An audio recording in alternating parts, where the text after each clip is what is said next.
Alrighty, guys, welcome back. It's your boy EQ.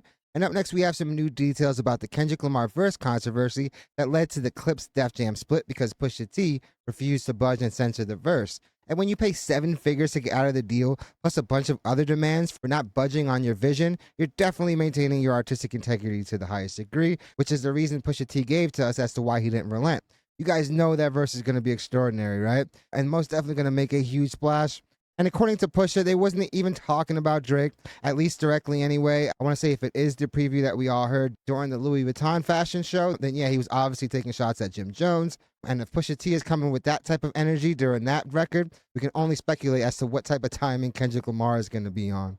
Even though Push said he's not dissing Drake at all in this, it wouldn't surprise me if they were throwing some metaphorical triple entendres to just disguise it, which would be hilarious.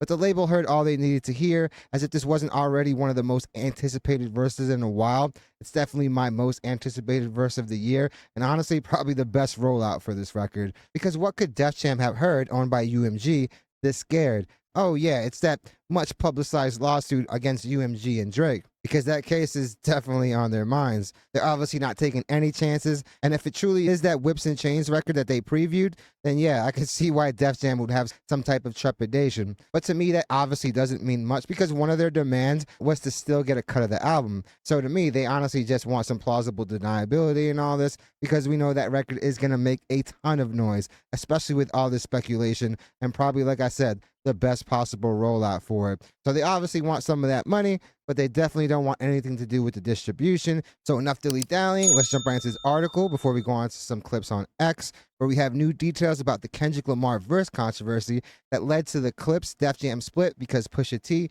refused to budge and censor the verse. And also some other rumors that are going around. People are speculating that UMG made Kendrick Lamar censor some lyrics on whacked out murals with some blank spots that people were pointing out as to being edited out. And while I 1000% believe that Kendrick Lamar is about the art, at the end of the day, it's going to take way more than seven figures for UMG to ever even consider letting go of Kendrick Lamar. Alrighty, here we have Push's manager, Stephen Victor, on the insane amount of money it took for Pusha T to exit Def Jam.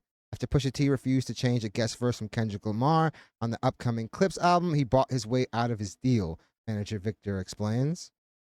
Early in 2024, Clips prepared to play a new album for their label Def Jam. While these types of playbacks can be routine, this one was freighted with extra significance. The rap duo, composed of brothers Pusha T and Malice, had not released an album together since 2009. The comeback soon hit a speed bump. One song on the new album featured a guest verse from Kendrick Lamar, who spent part of 2024 in a venomous back and forth with Drake, which was probably the biggest rap beef ever, especially with the reach of the internet now. And as Pusha T recently told GQ, Lamar's presence on the Clips track made Def Jam's parent company, Universal Music Group, uncomfortable. And understandably so, they're going through a huge lawsuit with Drake. And while obviously they don't want it to look like they're helping Kendrick Lamar in a smear campaign against Drake, I still feel like them trying so hard to like erase stuff like this kind of paints them in a guilty light. While I truly didn't think they did anything wrong at the end of the day, to think that both of those guys didn't get those records pushed, you would be crazy. Drake is still one of their biggest artists. They wanted me to ask Kendrick to censor his verse, which of course I was never doing, Pusha T told the publication, and then they wanted me to take the record off the album. And Pusha T is definitely one not to censor himself, so he's not going to go around censoring his art either. Clips refused to make the requested changes, leading to the unraveling of Pusha T's association with Def Jam, his label home for over a decade. Even though the rapper still owed Def Jam albums, he paid a seven-figure sum to get out of his deal, according to longtime manager Stephen Victor. If you're an artist, your whole life is to create art and put it out, Victor says. If someone is telling you you can't do that, or you have to do it within the confines of whatever box they put you in, that's like creative jail. And I definitely agree. You can't tell an artist how to create, when to put out music. They're going to do it on their own time. Obviously, the business part doesn't want to hear it like that, but to me, that's how you make for the best art. Reps for Universal Music and Def Jam did not respond to requests for comment. Obviously, they're not, especially with the pending case. Pusha T has his own antagonistic history with Drake, which culminated in the scathing 2018 diss record, The Story of Adidon, which is probably the reason why Drake went public with his son. Victor says Pusha T's verses have been facing strict label scrutiny ever since. Yeah, man. Obviously, you put a monster target on your back when you're going at the Golden Boy, but he no longer has the same reputation he once had. And honestly, it's mostly due to his own doing. Meanwhile, the fallout from Lamar's battle with Drake is still ongoing. The latter has sued Universal Music Group, accusing the company of defamation over Lamar's track Not Like Us.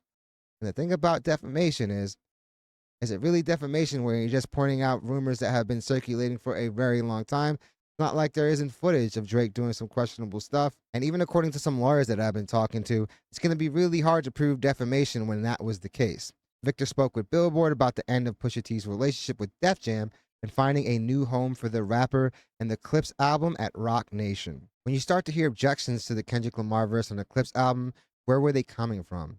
UMG has this department where they review lyrics, so that was that department. The real reason the department is there is to protect the artist and the label from lawsuits for copyright infringement. They do it for all the labels. Some labels adhere to it closer than others. And copyright infringement can definitely get very expensive, so it obviously makes sense that that department exists. And you'd be surprised how many artists actually accidentally borrow from another song, sometimes without ever having actually heard it at all. There's definitely things like parallel thinking, but when it comes to copyright infringement, you don't even want to risk that. Let's just say you interpolate somebody else's song. That department is there to make sure that song is properly clear. It's not meant to be like you said XYZ about XYZ artists, so we're not going to release this music. And I definitely agree with Victor there. At the end of the day, that's what they're there for. They're there to make sure that, yeah, all the songs are properly cleared. And also, like I said earlier, the last thing you need is a rapper giving an homage to another line and that being caught up in some type of lawsuit. You don't want to risk it. You at least want to get proper clearance. While you've been working with Pusha, have you ever had challenges with that department before? In the beginning, no, but starting in 2018, yes. To which he's obviously referring to his battle with Drake as well. That's the year Pusha released the story Added On. He put it on SoundCloud and it's never been officially released on streaming services. Was that a way of getting around any internal objections? Yeah, to avoid that. Also, we never actually properly cleared it. And I mean, if it's never actually on sale, it's kind of difficult to sue over any profits. And obviously, at that time, Drake didn't have the huge cloud he has over him that he has now. Like I said, mostly to his own doing, because the guy has crashed out more than anyone has ever crashed out about a loss in like the history of anything at this point. Pusha T mentioned two songs in the interview. In the interview with GQ, Rick Ross's Maybach Music and Pop Smoke's Paranoia, where his verses were ultimately cut. Was that because of the same department's scrutiny? Yes, what happened on the Pop Smoke song is that the UMG thought he was dissing Drake in that song. He wasn't, but they thought he was. Pop Smoke was released on my label, Victor Victor, and obviously I managed Pusha. So they came to me and said, we're not going to put this out now unless you get Pusha to change these lyrics. So Pusha has been on this timing, but he's been about his artistic integrity. He's not going to change anything, and it obviously seems like not even money is going to change that fact. Even though it has nothing to do with Pop Smoke, they're like either he changes these lyrics or we're not putting the album out. So yeah, it makes sense as to why they would cut him. The last thing you want to do is potentially put Pop Smoke's album in purgatory. What happened to freedom of speech? First of all, he's not dissing Drake, but how do you get to tell him to change his lyrics so you're not putting his album out? When you sign to these big labels, at the end of the day, they own the rights to your music. So they can tell you what's going to be released or not. Most of the time, I feel like they actually don't even care about the content. I mean, look at all the lyrics literally centered around senseless violence. For UMG or Def Jam to get on their high horse about this, man, obviously we know what it's about. You diss our golden boy and we don't like it. He doesn't like it. And obviously at the time, he was able to throw around his weight, something that he's obviously not able to do now. At least they don't care because they laughed him out of UMG when he asked them to kill that Kendrick record. From what Pusha told GQ, this Kendrick verse they're concerned about on the new record is not dissing Drake either. Yeah, I don't know what their concern is, but they were like, there's a line here. We think it's controversial. Kendrick needs to change it, or we're not putting it out. We're not going to ask him to change the verse. You guys are wrong. Stop looking at it this way. None of this makes any sense. It got to the point where the conversation became, you can't keep stopping this guy from being able to put out his art. He's a rapper. Every time he puts out an album or song, you can't listen to it to make sure he's not dissing somebody before you put it out. He has to think about what he's going to say before he's saying it in the hopes that you might not think he's saying the wrong thing. Who could live their life like that? I mean, if you have to think how every metaphor, how any line, how any bar is going to get taken out of context, then yeah, it's definitely going to affect the art. You're going to be moving with hesitation. To make great art, sometimes you have to take great risks. Then obviously you're putting a muzzle on your art, basically putting a ceiling on your potential. I went to them and said, let's put this song out somewhere else since you guys have an issue with it. Basically suggesting they license the song elsewhere so they have some plausible deniability. You guys won't have to stand behind whatever complications come from it. Yeah, exactly. We'll put the song out somewhere else and we'll license it back to you guys when the album comes out. Their response was, how about you just find somewhere else to put out clips, man? It doesn't matter if you're a legacy act for the label. They honestly do not give two shits about you. And they've proven it time and time again. Just pay something to us and put it out somewhere else. Damn. My thing was, we can't do that. Pusha and the clips are one thing. At this point, he clearly doesn't trust you guys. You guys haven't been good stewards of his career. Yeah, and it obviously seems like they've been that way since 2018. So they said, find another deal and let's figure out a business. They didn't drop us. They were like, pay us this money, which was this exorbitant amount of money, a shit ton of money, and we'll let you out the deal. That's what happened. We paid them the money, an insane amount of money. It wasn't like 200K. It was a lot of money for an artist to come up with. They bought themselves out of the deal. How many solo albums did Pusha have left on his deal with Def Jam? I don't really want to talk about that part. He had like 3 albums left. Yeah, at this point, let's not talk about details. They were able to buy themselves out their deal, and now let's just focus on this album. So you have to pay 7 figures to get out of the deal? Yeah. Yeah, man. A lot of freaking money, guys. How quickly were you able to get another deal in place? It happened simultaneously. Yeah, because he has a relationship with Roc Nation. With getting out of the previous deal, it took a couple of weeks for us to figure out the paperwork. Again, it was a lot of money. We kept going back and saying, can we pay you this amount and part of the profit? Can we figure out a deal where we pay you as the guys make money from the new release instead of coming up with this large sum of money right now? They said no. They were like, we want our money and we want some of the profits. Yeah, obviously very hypocritical. You don't want any of the complications that come from this album or this record, but you don't mind in sharing the profits. And when you're under contract, you basically lose all your leverage. Once I knew we had, in principle, a deal in place with Def Jam to leave, I got on the phone with Jay-Z. I was like, look, this is happening. We've been talking about doing XYZ together. There's an opportunity here to do this album. What do you think? And this deal makes all the sense in the world, given the fact that Jay does have a working relationship with Pusha and also has a ton of respect for the guy. And it doesn't hurt that he okayed Kendrick Lamar for the Super Bowl. So that verse is coming out untouched. He hit me back right away, was like, you just made my day. Let's figure it out. Exactly. What do we need to do to get it done? I went back to Pusha and said, listen, Jay's going to give us a very artist-friendly deal. We get to own the masters, and they'll put the marketing power of Roc Nation behind it. You guys are friends. It's a great outcome. We worked out the deal in less than 24 hours. Slam dunk. So you had to pay Def Jam a lump sum to get out and also give a cut of what you made off the record. Yeah, we had to give them a cut also, which is insane. But the good thing about it is that Pusha is in control of his future.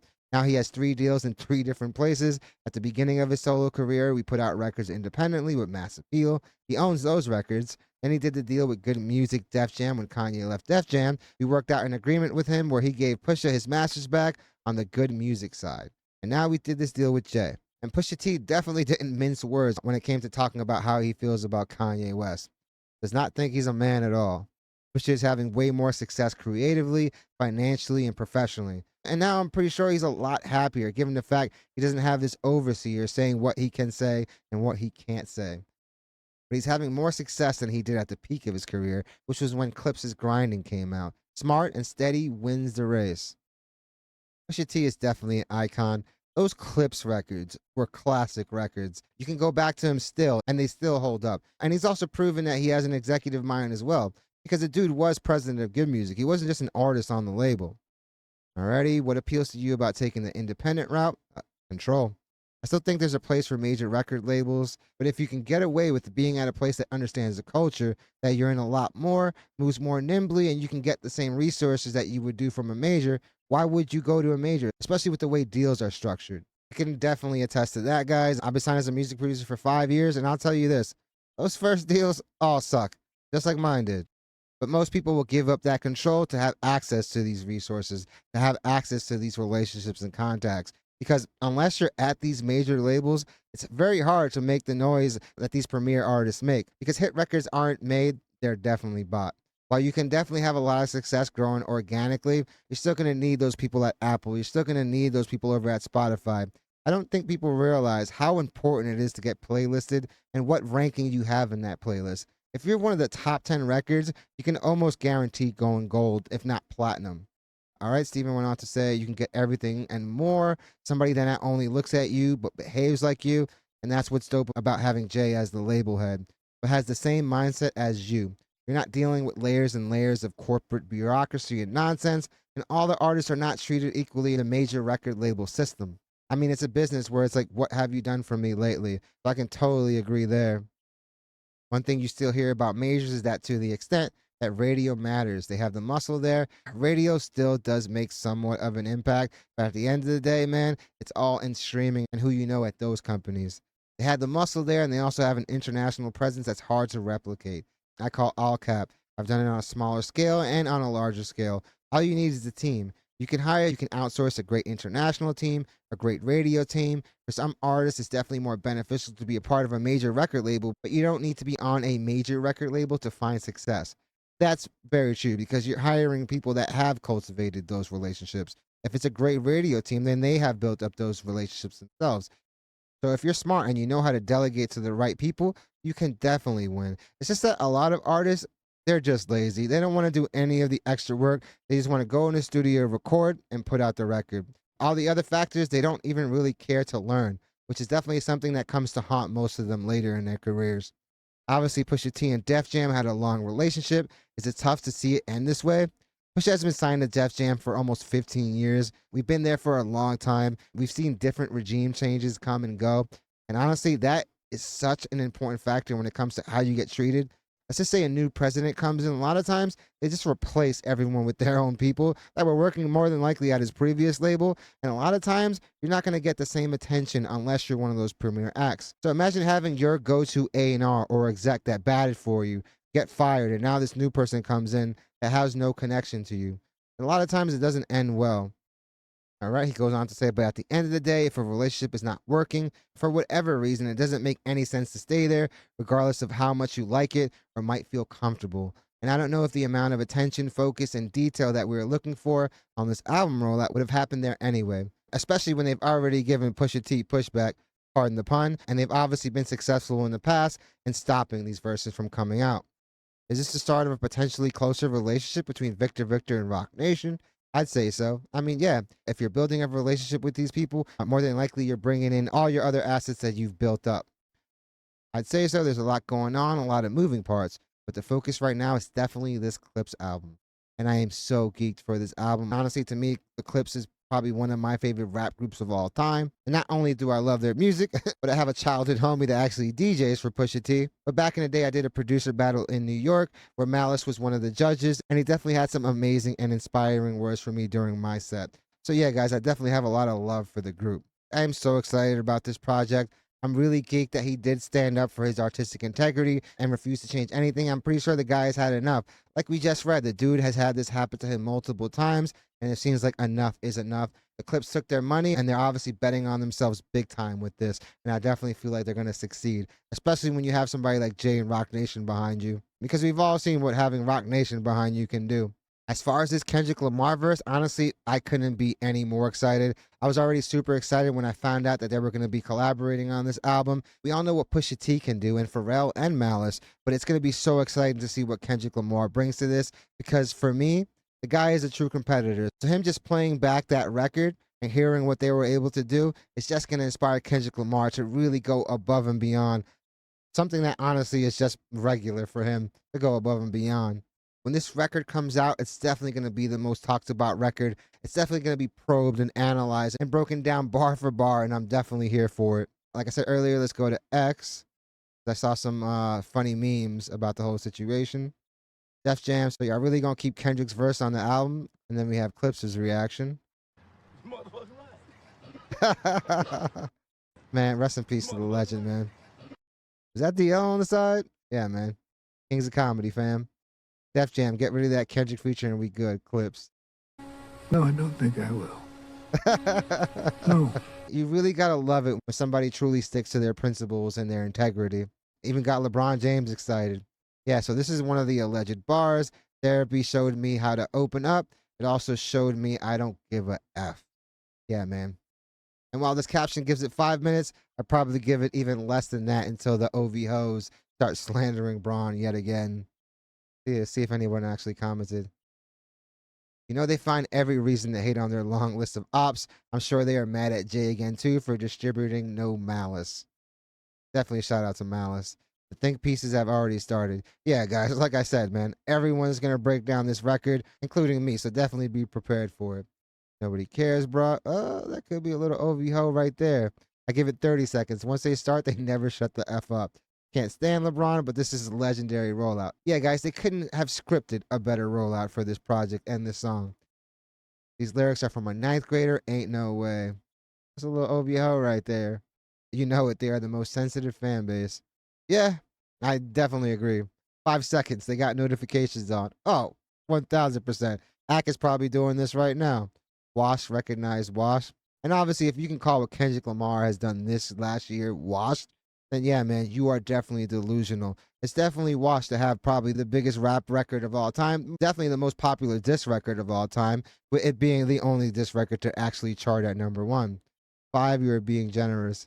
This is hilarious. But yeah, guys, I'm definitely anticipating this record big time. At the end of the day, it's Kendrick Lamar and Pusha T. Even if none of this was surrounding that collaboration, it's definitely something that we're all going to tune into because those two are masters at their craft. So I only expect some classic material coming from those two, especially given the run that Kendrick Lamar is on, the high he must be feeling from all this success, and it doesn't seem like this run is ending anytime soon. Whenever this project does come out, it's definitely going to be the most listened to record on that album. And this is probably the best rollout any project has had this year. Definitely let me know what you guys think. Are you guys anticipating this record? Do you guys think it's actually going to be that Whips and Chains record? That's definitely what most people have their money on. But to me, whatever song Kendrick Lamar is featuring on is going to be an event. I'm definitely looking forward to it, and I'm pretty sure all you guys are looking forward to it. Definitely let me know in the comments what you guys think. Also, let me know what you guys think about Pusha T actually sticking to his morals and his convictions and refusing to change the record. I feel like it's been done to him too many times, and he was like, yo, fam, I'm over it. It seems like he's gotten into a really dope situation for himself where he gets to own his masters, but still partner up with one of the biggest machines around right now in Roc Nation. So definitely let me know what you guys think. Definitely hit the like and subscribe button, guys. It does the channel wonders. I really want to thank you guys so much for continuing to make this channel a part of your day. It honestly means the world to me, and all the love and support that you guys continue to show this channel on a daily is honestly overwhelming. So I really want to let you guys know how grateful I am for all of it. Guys, I really want to thank all those that have been joining the YouTube memberships. The small way to support the channel, but definitely goes a long way. Also, shout out to all you guys that have been sending super thanks. Again, a huge way to support the channel and makes a huge difference. And guys, also a very big shout out to all those that have been joining the Discord. The Discord is going to be the best way to make sure that you guys get all the video drop notifications because YouTube does cap the amount of notifications it actually does send out when a video drops. And the X account is definitely going to be the easiest way to send in any recommendations for reactions as well. Over the last few days, I haven't been on top of it as much as I would like. If you guys did see my community post, I am developing a new documentary channel. It's going to be pretty freaking dope. I'm so excited for it. The support has already been amazing. Thank you to all those that have been giving their suggestions as to what type of content they'd like to see and also the support they've been showing. Like I said, man, I'm super excited about that project. It's most definitely going to be dope. I'm going to be covering some infamous events in hip hop, the culture, and all sorts of other dope stuff. And definitely let me know what you guys think about this topic. Hope you guys love this video, and I hope to see you guys soon. All this speculation definitely got me excited, man. At the end of the day, I don't really care if they're dissing anybody. I'm just trying to hear a clinic in what is the art of rap.